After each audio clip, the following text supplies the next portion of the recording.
Assalamualaikum warahmatullahi wabarakatuh. Halo teman-teman semua, kembali lagi bersama kami, kelompok 1 yang beranggotakan Syarifah, Nurhafika, Indah Velia Santika, Sheila Aulia, dan Resti Handayani. Pada video ini, kami akan mempresentasikan proposal kewirausahaan yang telah kami susun sebelumnya, di mana proposal ini kami beri judul Bakso Bakar Nusantara. Penasaran nggak sih gimana bakso bakar Nusantara itu? Simak video ini sampai selesai ya. Check it out! Bab 1 pendahuluan. Nah, jadi sebagaimana yang melatar belakangi terkait kegiatan kewirausahaan yang kami lakukan, itu pertama adalah warisan cita rasa Nusantara. Nah, jadi diketahui bahwasanya tercatat Juni 2021 Indonesia itu memiliki total 3.529 makanan daerah, dengan diantaranya itu ada 1.013 makanan ringan. Nah, ini merupakan suatu kelebihan bagi Indonesia, di mana masyarakat Indonesia itu sendiri merupakan masyarakat yang sangat menyukai kuliner, terutama makanan ringan atau camilan. Salah satu survei yang dilakukan oleh Mendelez International, sebuah perusahaan makanan yang berdiri di Amerika Serikat, itu menyatakan bahwasanya negara Indonesia merupakan negara yang sangat suka mengkonsumsi makanan ringan. Nah, baik itu makanan untuk pribadi maupun yang dimakan bersama dengan keluarga, teman nongkrong, ataupun tugas. Selanjutnya, bakso bakar merupakan salah satu inovasi makanan yang kemudian kami angkat. Nah, bakso bakar merupakan makanan khas dari Kota Malang, di mana makanan ini itu disajikannya dengan cara ditusuk menggunakan tusuk sate, kemudian dibakar dan diberikan bumbu oles. Nah, biasakan bumbu oles yang digunakan itu umumnya adalah madu, saus, kecap, barbeque, kari, dan lain sebagainya. Nah, ini sudah merupakan bumbu biasa yang digunakan untuk bumbu oles bakso bakar. Maka kemudian di sini kami berinovasi untuk melakukan perpaduan antara makanan yang sangat disukai semua kalangan, yaitu bakso bakar, dengan bumbu tradisional Nusantara. Nah, di antaranya ini ada beberapa, yaitu sambal bawang merupakan khas Jawa Timur, lalu ada kemudian sambal mata khas dari Bali, ada sambal rujak khas dari Nusantara, sambal hijau khas dari Padang, sambal rampai khas dari Cibubur, sambal terasi khas dari Jawa Barat, dan lain sebagainya. Kemudian di sini inovasi yang kami lakukan itu terinspirasi akan kayanya warisan cita rasa Indonesia. Kemudian dari hal ini diharapkan nih bahwasanya makanan Indonesia ataupun makanan tradisional Indonesia tetap lestari di tengah gempuran makanan cepat saji yang sangat disukai oleh semua kalangan, terutama anak muda. Lalu kemudian produk yang pengusul lakukan di sini atau pengusul tawarkan diyakini eksistensinya akan sangat dikenal oleh masyarakat, karena itu tadi bakso bakar sendiri merupakan makanan yang sudah digemari oleh masyarakat, ditambah lagi dengan bumbu tradisional yang juga sangat digemari oleh masyarakat. Lalu penjualan bakso ini merupakan salah satu hal yang menguntungkan ataupun hal yang menjanjikan, karena omsetnya ini dia cukup besar dengan modal yang minim dan juga karena kepopulerannya. Nah, yang kemudian kepopuleran di kalangan anak muda ini baik bisa dijadikan teman untuk nongkrong, teman untuk nugas, ataupun teman makan di kala santai bersama keluarga. Baik, selanjutnya akan dijelaskan oleh teman saya, Resti. Baiklah, berikutnya bab 2, yaitu gambaran umum rencana usaha. Yang pertama adalah kondisi umum lingkungan. Nah, seperti yang bisa kita lihat, Kepulauan Riau merupakan wilayah yang dikelilingi oleh lautan dan memiliki sumber daya laut yang melimpah. Banyaknya sumber daya hasil laut berupa ikan dapat dijadikan suatu peluang usaha yang menarik dan diminati oleh semua kalangan. Ikan juga memiliki kandungan protein yang tinggi sehingga sangat bagus untuk dikonsumsi. Banyaknya sumber daya hasil laut berupa ikan dapat dijadikan suatu peluang usaha yang menarik dan diminati oleh semua kalangan. Makanan olahan yang dapat dibuat dengan bahan dasar ikan ini salah satunya adalah bakso, yang bakso itu kita olah menjadi bakso bakar. Bakso bakar merupakan cemilan yang populer di masyarakat. Bakso bakar pada umumnya disajikan dengan bumbu oles berupa saus, kecap, barbeque, bumbu kacang, ataupun bumbu kari lalu dibakar. Indonesia memiliki beragam makanan tradisional.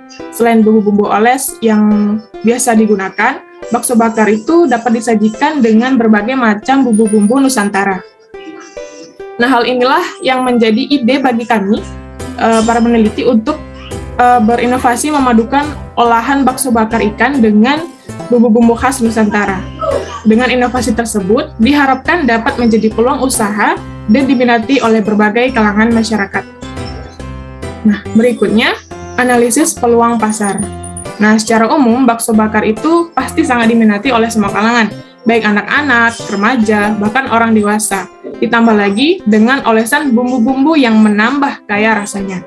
Disajikannya bakso bakar dengan berbagai macam bumbu khas Nusantara ini akan lebih menarik minat masyarakat untuk mencoba dan membelinya. Usaha bakso bakar ini pasti sangat menjanjikan, ditambah lagi dengan letak lokasi yang strategis di tengah keramaian, serta tampilan stand usaha yang kreatif dan pastinya akan menarik minat pembeli. Nah, baiklah, berikutnya saya serahkan kepada Nur Hafika. Baiklah, selanjutnya mengenai analisis SWOT produk. Pertama, mengenai strength atau kekuatan dari produk. Kekuatan dari produk ini adalah yang pertama, bahan baku pembuatan produk mudah didapatkan, dan yang kedua, produk unik, kreatif, dan inovatif. Produk menyajikan rasa bumbu yang bervariasi dan berbeda. Kemudian, weakness atau kelemahan. Kelemahan dari produk ini yaitu produk masih baru dan jarang dikenal oleh masyarakat. Yang ketiga, opportunities atau peluang. Peluang dari produk ini, yang pertama, produk masih jarang ada di pasaran.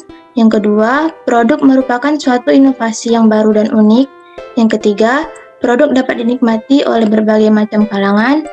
Dan yang keempat, masyarakat semakin konsumtif dan menyukai hal baru. Dan kemudian, threats atau ancaman. Ancaman dari produk ini yaitu produk mudah ditiru sehingga akan banyak pesaing-pesaing usaha baru yang bermunculan. Selanjutnya, analisis ekonomi usaha.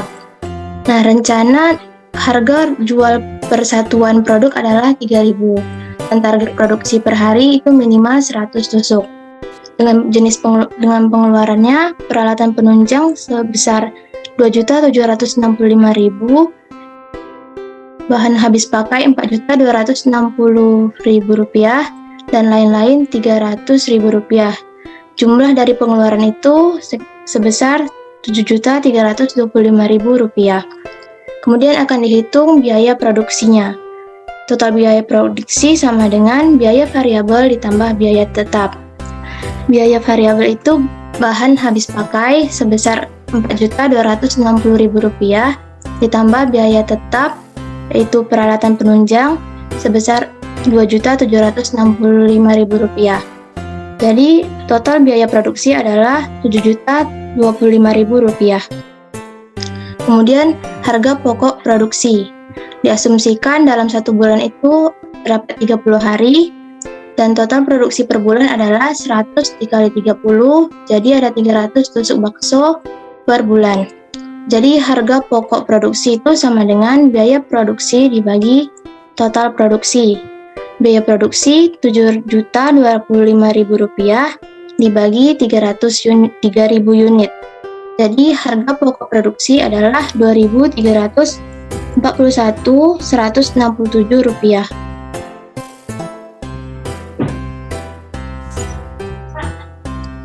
Kemudian analisis break even point atau BEP. BEP per unit sama dengan biaya tetap per harga jual per unit dikurang biaya variabel per unit. 2.765.000 dibagi 3.000 kurang 4.260.000 per 3.000 sama dengan 1.748,893 unit dibulatkan menjadi 1.749 unit. Maka modal akan kembali setelah 1.749 unit terjual. Selanjutnya, analisis keuntungan per bulan. Keuntungan per bulan sama dengan total penjualan per bulan dikurangi biaya produksi per bulan. Rp3.000 dikali 3.000 dikurang Rp7.225.000 sama dengan Rp9.000.000 dikurangi Rp7.025.000 diperoleh hasil Rp1.975.000. Jadi keuntungan yang diperoleh selama 1 bulan adalah Rp1.975.000. Selanjutnya, analisis keuntungan per tahun. Keuntungan per tahun sama dengan keuntungan per bulan dikali 12 sama dengan Rp1.975.000 dikali 12 sama dengan Rp23.700.000. Jadi keuntungan yang diperoleh dalam 1 tahun adalah Rp23.700.000. Sekian penjelasan dari saya. Selanjutnya saya serahkan kepada Syarifah. Baik, di sini saya akan menjelaskan terkait metode pelaksanaan. Berdasarkan hasil riset yang telah dilakukan oleh pengusul, ini juga sudah disampaikan pada bab 1 bahwa begitu banyak masyarakat Indonesia yang telah berkecimpung di dunia industri pangan. Hal ini karena begitu banyak masyarakat yang suka dengan makanan ringan. Salah satu makanan ringan yang digemari adalah bakso bakar. Nah, ini juga terjadi di Tanjung Pinang, Kepulauan Riau. Biasanya bakso itu kan hanya disajikan dengan olesan bumbu yang pada umumnya yang telah dijelaskan tadi. Nah, disinilah pengusul ingin melakukan inovasi kegiatan dengan cara melakukan kegiatan lanjutan dengan salah satu pedagang bakso mengenai inovasi bumbu yang digunakan. Berdasarkan hasil wawancara tadi, diperoleh faktor pedagang untuk menjajakan bakso bakar karena begitu banyak digemari oleh setiap kalangan.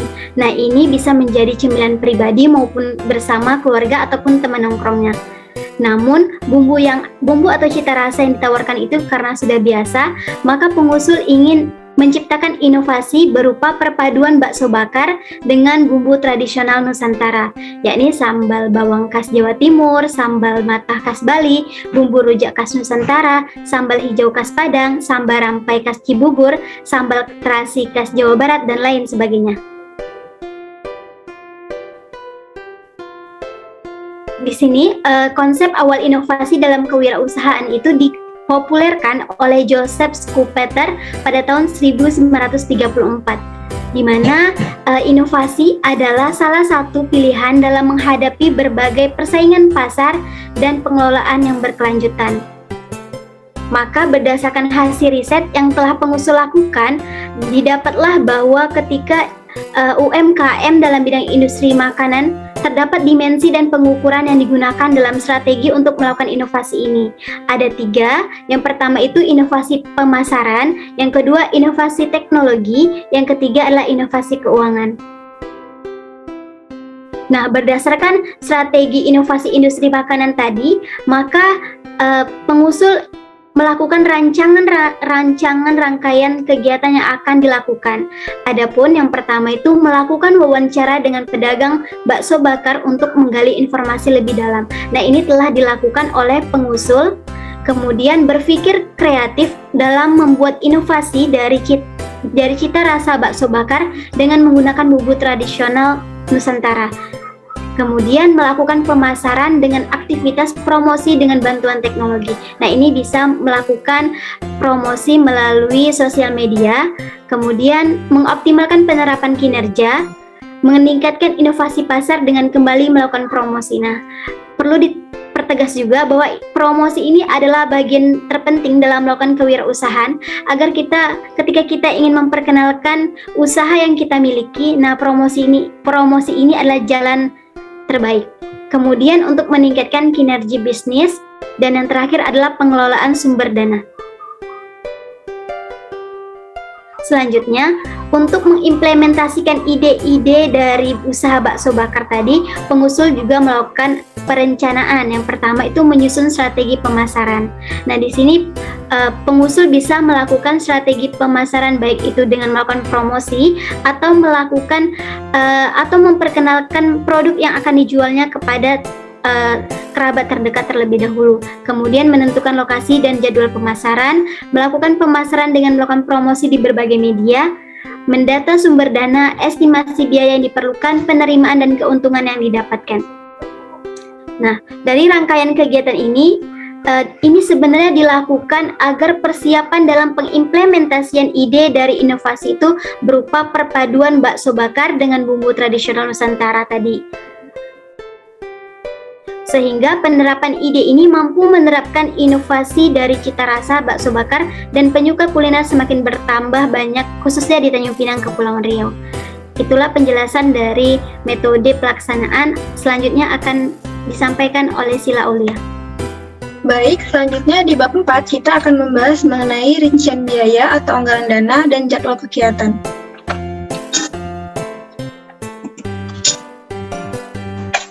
Nah, pada bab-bab sebelumnya kita sudah membahas mengenai latar belakang lahirnya inovasi yang telah pengusul buat, lalu ada peluang pasar dan analisis SWOT, dan ada juga analisis ekonomi. Nah, sekarang kita akan membahas mengenai rekapitulasi rencana anggaran biaya. Nah, di jenis pengeluaran ada 3 jenis. Yang pertama ada peralatan penunjang, yang kedua ada bahan habis pakai, yang ketiga ada biaya lainnya. Nah, untuk peralatan penunjang, biaya yang dikeluarkan sekitar Rp2.765.000. Untuk bahan habis pakai sebesar Rp4.260.000 dan untuk biaya lainnya sebesar Rp300.000. Nah, jadi total pengeluarannya yaitu sebesar Rp7.325.000. Nah, ini untuk rincian dana pada peralatan penunjang. Di sini terlihat peralatan yang mendukung untuk memproduksi dari usaha bakso bakar Nusantara. Di sini kita lihat ada gerobak, ada kompor gas, ada tabung gas, ada alat pemanggang, ada pisau, nampan, baskom yang semuanya ini berguna sebagai pemakaian peralatan untuk menunjang kegiatan produksi dari bakso bakar Nusantara, di mana total untuk peralatan penunjang sebesar yang sebelumnya tadi sudah dijelaskan, yaitu sebesar Rp2.765.000. Nah, selanjutnya ada rencana anggaran biaya bahan habis pakai yang rinciannya ada pada tabel berikut. Di sini ada bahan-bahan yang digunakan untuk memproduksi bakso bakar, diantaranya ada daging sebagai bahan dasar, yaitu daging ikan tamban, lalu ada tepung tapioka,